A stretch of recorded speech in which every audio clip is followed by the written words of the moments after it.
نحمده ونصلي ونسلم على رسوله الكريم أما بعد فأعوذ بالله من الشيطان الرجيم بسم الله الرحمن الرحيم يا أيها الذين آمنوا إذا جاءكم المؤمنات مهاجرات فامتحنوهن الله أعلم بإيمانهن فإن علمتموهن مؤمنات فلا ترجعوهن إلى الكفار اور 28 سورہ ممتحنہ رکوع 2 آیت نمبر 10۔ سورہ فتح میں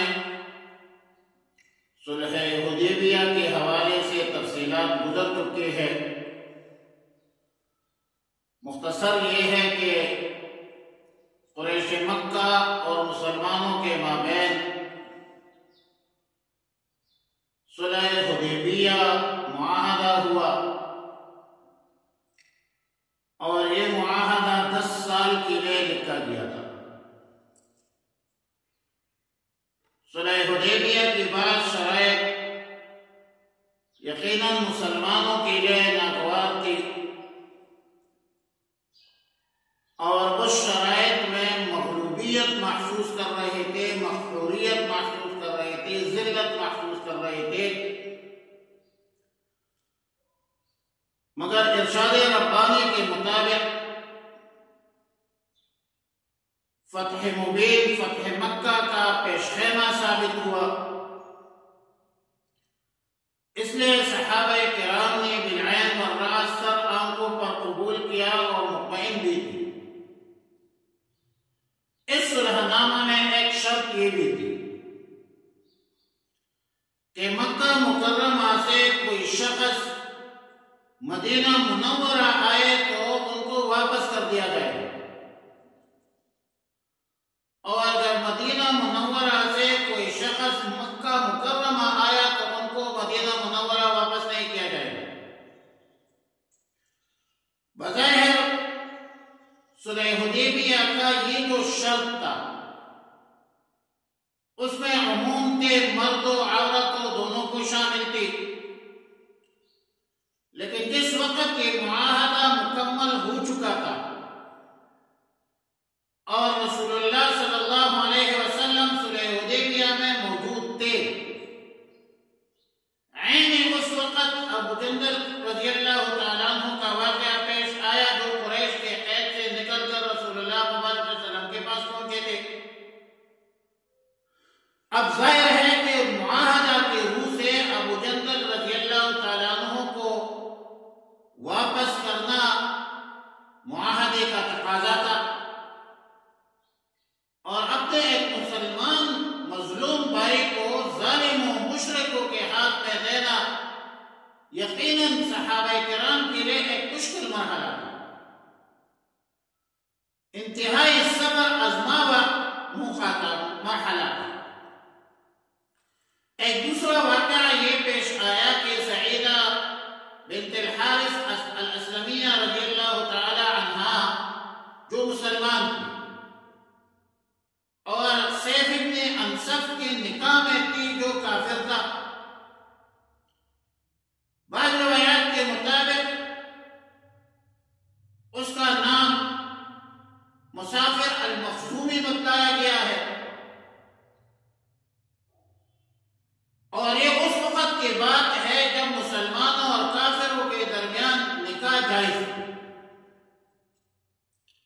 بہرحال یہ مسلمان عورت حضرت سعیدہ رضی اللہ تعالیٰ عنہ مکہ مکرمہ سے مدینہ منورہ رسول اللہ مبارک صلی اللہ علیہ وسلم کی خدمت میں حاضر ہوئی، اور سب پیچھے سے شوہر بھی آ گئے، اور رسول اللہ مبارک صلی اللہ علیہ وسلم سے مطالبہ کیا کہ میرے بیوی مجھے واپس کیا جائے۔ رسول اللہ مبارک صلی اللہ علیہ وسلم نے ظاہر شرط قبول کرنی تھی، کیونکہ معاہدہ کی سیاہی ابھی تک خشک بھی نہیں ہوئی۔ اس واقعہ پر آیات مذکورہ نازل ہوئی جن میں دراصل مسلمانوں اور مشرکین کے مابین عقد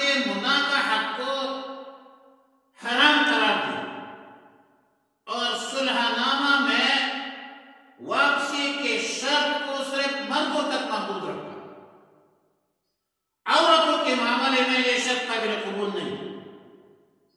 اور اس شرط کے مفہوم کو واضح فرما کر سعیدہ رضی اللہ تعالیٰ عنہ کو واپس نہیں کیا۔ بعض روایات کے مطابق ام کلثوم بنت عتبہ بنت عتبہ بن ابی معیط وہ مکہ مکرمہ سے رسول اللہ مبارک صلی اللہ علیہ وسلم کے پاس پہنچی، خاندان والوں نے واپسی کا مطالبہ کیا، لیکن رسول اللہ مبارک صلی اللہ علیہ وسلم نے اس مطالبہ کو قبول نہیں کیا اور واپس نہیں کیا۔ بعض روایات کے مطابق ام کلثوم عمر بن العاص وہ بھی مدینہ منورہ تشریف لائی تھی، جو ابھی تک مسلمان نہیں ہوئی، اور ساتھ دو بھائی عمارہ اور ولید بھی آئے تھے، مگر رسول اللہ مبارک صلی اللہ علیہ وسلم نے ام کلثوم کو واپس نہیں کیا، جبکہ دونوں بھائیوں کو واپس کر دیا۔ اگرچہ صلح کے حوالے سے صلح حدیبیہ میں جو معاہدہ تھا اور واپسی کی جو شرائط تھی، اس شرط میں تو واپسی کی جو شرط ہے اس میں اس کے مفہوم میں عموم ہے، لیکن نزول آیت کے بعد رسول اللہ صلی اللہ علیہ وسلم نے مشرکین مکہ پر واضح کر دیا کہ عورتوں کے حوالے سے یہ شرط قابل قبول نہیں، اور مشرکین مکہ مان بھی گئی۔ یہ کوئی نقض عہد نہیں تھی، یا اس کو آپ نقض عہد نہیں کہہ سکتے، بلکہ یہ ایک شرط کی توضیح اقدار روایات کی خیانت نہیں، اور طرفین نے اس شرط کی وضاحت کو بخوشی قبول کیا۔ ایک مدت تک اس صلح پر عمل درآمد ہوتا رہا، راستے بھی محفوظ ہو گئے، مامون ہو گئے، رسول اللہ صلی اللہ علیہ وسلم نے اس عرصے میں بادشاہوں کو خطوط بھی بھیج دیے، اور اس کے نتیجے میں ابو سفیان کا قافلہ بے فکرے کے ساتھ ملک شام تک پہنچا، جہاں ہرقل نے ان کو اپنے دربار میں بلا کر رسول اللہ مبارک صلی اللہ علیہ وسلم کے حالات جو ہے وہ معلوم کے خرچ ارتباط کے فرقان قد الوحی رسول اللہ صلی اللہ علیہ وسلم میں وہ تفصیلات موجود ہیں۔ پھر آگے فرمایا کہ یا ایھا الذین آمنوا اذا جاءکم المؤمنات مہاجرات فامتحنوہن۔ اس آیت سے مراد یہ ہے کہ عورتوں کو شرط صلح سے مستثنیٰ ہونے کی وجہ سے ان کا مسلمان اور مومن ہونا شرط، مکہ مکرمہ سے مدینہ منورہ آنے والی عورتوں میں اس کا احتمال یہ بھی تھا کہ ان میں سے کوئی اسلام و ایمان کی خاطر نہیں آئی، بلکہ اپنے شوہر سے ناراضگی کی بنیاد پر مدینہ منورہ آئی ہو، یا مدینہ منورہ میں کسی کے ساتھ محبت کی بنیاد پر آئے ہو، تعلقات کی بنیاد پر آئے ہو، یا کسی دوسرے دنیاوی غرض و غایت کے ہجرت کر کے آئے ہو، تو وہ عند اللہ اس شرط سے مستثنیٰ نہیں، بلکہ اس کو واپس کرنا شرط صلح کے تحت ضروری ہے۔ اس لیے مسلمانوں کو حکم دیا کہ ہجرت کرنے والی عورتوں کے ایمان کا امتحان ہے۔ ظاہر ہے کہ جو عداوت کی علت ایمان ہے، اب ایمان کو، اسلام کو بلند و بالا رکھنا اور ایمان کے تحفظ یقینی بنانا اور ایمان کو عزت دینا،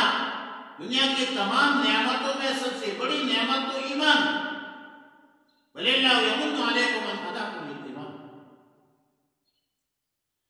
اس کی امتحان لو، اس کے عورتوں کے ایمان کا امتحان فَامْتَحِنُوهُنَّ، اور اس کے ساتھ ہی یہ جملہ فرمایا کہ اللہ عالم بِإِيمَانِهِ، اس میں اشارہ ہے اس طرف کہ حقیقی اور اصل ایمان کا تعلق انسان کے دل سے ہے، دل محل ایمان ہے، دل کے آئینے میں ہے تصویر یار جب ذرا گردن جھکا لیتے،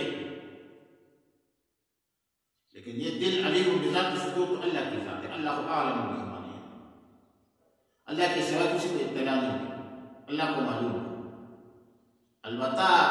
اقرار باللسان و تصدیق بالقلب، قرائن سے ایمان کا اندازہ لگایا جا سکتا ہے کہ اور ہر مسلمان اس پر مکلف ہے اور اس پر مامور ہے۔ سیدنا عبداللہ بن عباس رضی اللہ تعالیٰ عنہما سے روایت ہے کہ ان کے امتحان کا طریقہ یہ تھا کہ مہاجر عورتوں سے حلف لیا جاتا تھا، قسم لیا جاتا تھا کہ وہ اپنے شوہر سے بغض، حسد، نفرت کی وجہ سے نہیں آئی اور نہ مدینہ منورہ میں کسی کی محبت کی وجہ سے آئے، نہ کسی دنیاوی اغراض و مقاصد کے لیے آئے ہیں، بلکہ ایمان کی تحفظ کے لیے وہ مدینہ منورہ میں آئے، ہجرت کی۔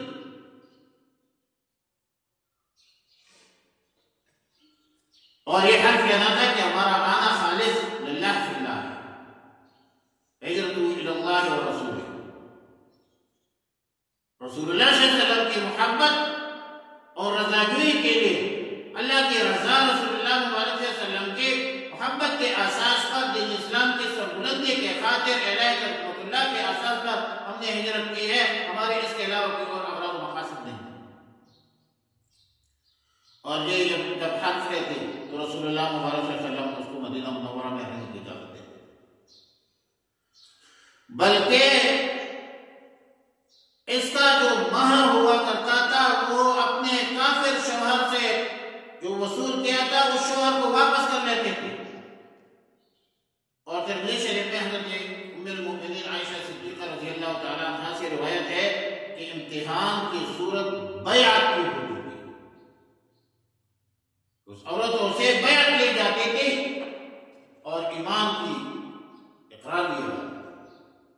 فرمایا ایھا الذین آمنوا، اے ایمان والو، اذا جاءکم المؤمنات، جب آئے تمہارے پاس مؤمنات، مومن عورتیں، مہاجرات، ہجرت کر کے، فامتحنوہن، تو ان کا امتحان کر لیا کرو، اللہ اعلم، اللہ خوب جانتا ہے، بایمانہن، ان کی ایمان کو، فإن علمتموہن، پس اگر تم انہیں معلوم کرو مؤمنات کی مومن ہے، فلا ترجعوہن الی الکفار، تو تم انہیں واپس نہ لوٹاؤ کافروں کی طرف، لا ہن حل لہم، نہ وہ عورتیں حلال ہے تمہیں ان کے لیے، ولا ہم، اور نہ وہ کافر یحلون حلال ہے ان کے لیے، وآتوہم، اور دے دو ان کافروں کو، ما انفقوا، انہوں نے جو خرچ کیا ہے، ولا جناح علیکم، اور کوئی گناہ نہیں ہے آپ لوگوں پر، ان تنکحوہن، یہ اگلی بحث ہے۔ اللہم ربنا تقبل منا انک انت السمیع العلیم وتب علینا یا مولانا انک انت التواب الرحیم، وصلی اللہ تعالی علی خیر خلق محمد وآلہ وصحبہ